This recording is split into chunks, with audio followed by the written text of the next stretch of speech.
అసలు నాకు ఏ దేవుడు సాయం చేశాడు, ఏ దేవుడు బ్రతికించాడు నన్ను, ఎన్ని పూజలు చేశాను నేను, అసలు నేను బ్రతకడానికి గల కారణం ఏ దేవుడు అని అమ్మ ఆలోచిస్తూ ఉంది. ఇంకా మొదలెట్లేదు ఏంటా అనుకుంటున్నా. వచ్చారా?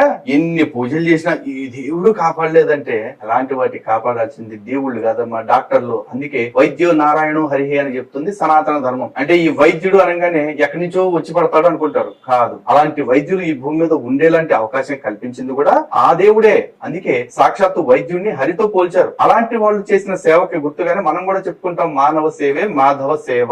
అంటే సాటి మనుషులకి సేవ చేస్తే ఆ పరమాత్మకి సేవ చేసినట్లే అని సనాతన ధర్మం చెప్తుంది. అంతేగాని మన దేవుడు మన దేవుళ్ళు సనాతన దేవుడు ఎవరైతే ఉన్నారో ఏ రోజు కూడా నన్ను మొక్కపోతే నిన్ను పెట్రోల్ పోసి అంటిస్తా, నన్ను మొక్కపోతే నిన్ను రాళ్లతో కొట్టి చంపిస్తా, నన్ను మొక్కపోతే నిన్ను నరకంలో వేస్తా అని చెప్పేసి దిక్కుమాలిన ముష్టి మొదనష్టపు స్టేట్మెంట్లు ఏ రోజు ఇవ్వలేదన్నమాట.